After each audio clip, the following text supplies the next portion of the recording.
We can all understand audition nerves. I'm guessing by the fact that you clicked on this episode that you can understand audition nerves. But have you ever considered that how you talk to yourself before an audition can really affect it? I discovered this firsthand when I was auditioning for music school, and the way I talked to myself really changed how I played in those auditions. And I can't wait to share this with you. So, in this cozy episode, we will dig right into how we can talk to ourselves before that audition. Hello and welcome to the Confident Musicianing Podcast. I am your host, Eleanor, and after countless practice sessions, a ton of broken reeds, and 7 different music school acceptances in 3 different countries, I have learned a thing or two about savoring your practicing, becoming your best practice companion, and actively working towards your musical goals. And I want to share this with you, because I want you to become your best musical self. Are you with me on this? Let's get started.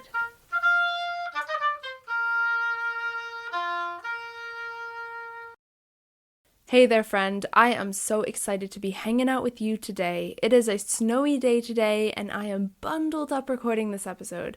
I hope wherever you are that you are also comfy for this episode, so let's dive right into 3 quick things to say right before that audition. And I can't wait for you to hear number 3.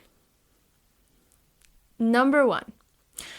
Every world-class soloist was nervous for their auditions. You are no different.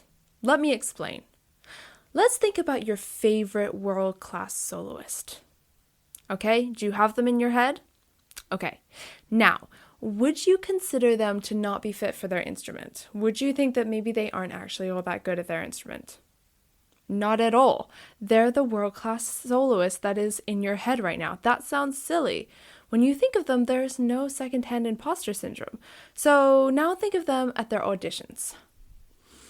Do you think that maybe they weren't fit to be there? Maybe they weren't so great at their instrument? No, of course not. They were fit to be there because they are the world-class soloist that you are thinking of in your head. But let me tell you something. They were nervous for their auditions. They doubted themselves, and you are in the exact same spot. Just because we have anxious thoughts about something does not mean that we aren't ready to do it. Does not mean that we won't crush it. And because you and I can both agree that that world-class soloist that you are thinking about could totally do it, and they were also nervous too, this completely takes away the power of those nerves. Because if they were nervous, but they are where they are now, well, you can do anything. Think about that for a sec. You can do anything. Nerves do not define us. They are part of the normal human condition.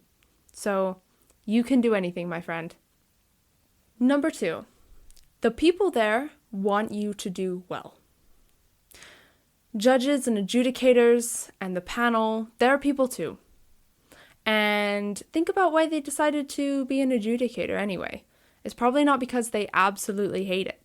Maybe it's because they're excited to see who they want to work with, who would be the best for this opportunity. They are excited to hear you play. If it's a university program or audition, then they're also probably looking forward to someone who is excited about learning, is excited about growing and being at that school and working with them. They just are so excited about this. I think that it is so easy for us to think of judges and adjudicators as these scary people who stress us out, because I think a lot of movies and TV shows show them that way. And also our brains might show them that way because they might be nervous. But these people, they want you to succeed. Everyone in the room wants you to succeed. So show your enthusiasm, show your excitement, because your excitement is contagious. I actually talked about this in the 2nd podcast episode of the Confident Musicianing Podcast. It is called Transforming a Disaster into a Music Conservatory Acceptance, Ask Me How I Know. And in this, I talk about the idea of a contagious smile and how I was able to take a contagious smile and use it to really set the scene for my audition and come in there confidently. So if you want to go check that out, I highly, highly, highly recommend it. It is episode 2, Transforming a Disaster into a Music Conservatory Acceptance. Ask Me How I Know. Number 3. This is your audition. Own it. Now, when I talk about that, let me tell you what I mean. One thing that you can do to really own your audition is to choose your focus of the audition. This is your personal focus, and it might not necessarily be to get into the academy or the university or the program or the orchestra or whatever it is.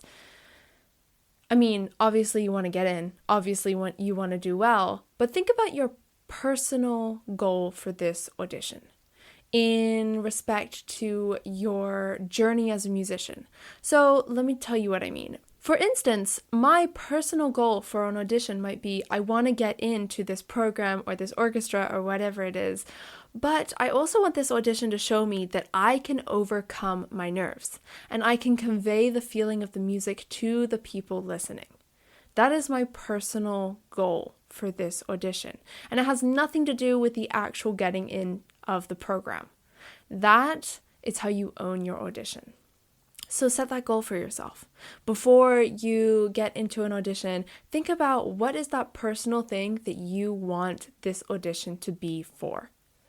And of course, you also want to get into the program. That is totally fine. Yes, that is an obvious one.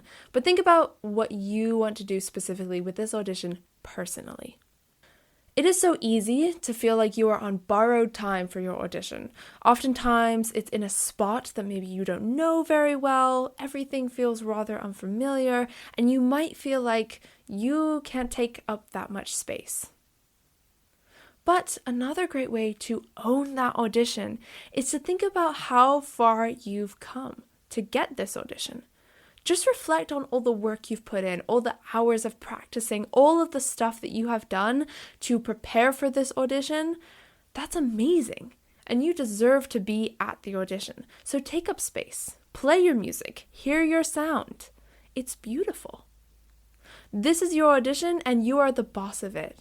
Really, seriously, feel the vibrations of your instrument in the room and enjoy it as you are playing. These 10 or 15 minutes of this audition is all about you, so show off what you can do. Not in an arrogant way, obviously, but in a polite way, and show how genuinely excited you are for this opportunity. The judges, they want to hear you play, and they want to see you succeed. Most importantly, remember why you started music in the first place. Probably because you love it. Remember that love in the audition room and show it off. Now, I've got a bonus for you, and this is not something to say to yourself. Rather, it is something to do. And it might seem obvious, but seriously, it is so helpful. And that is deep breathing. Seriously, like in through the nose for 4, hold it for 4, out through the mouth for 4. That is really, really, really helpful. And I know it might seem like, oh, Eleanor, this is obvious. Like you always breathing is obvious, but seriously, it is so helpful, especially when we're nervous for that audition and our breath is really, really, really shallow and really fast.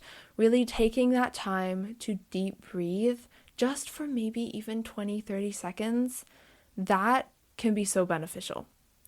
So I challenge you before that audition to just deep breathe. Take a moment, take 30 seconds and deep breathe.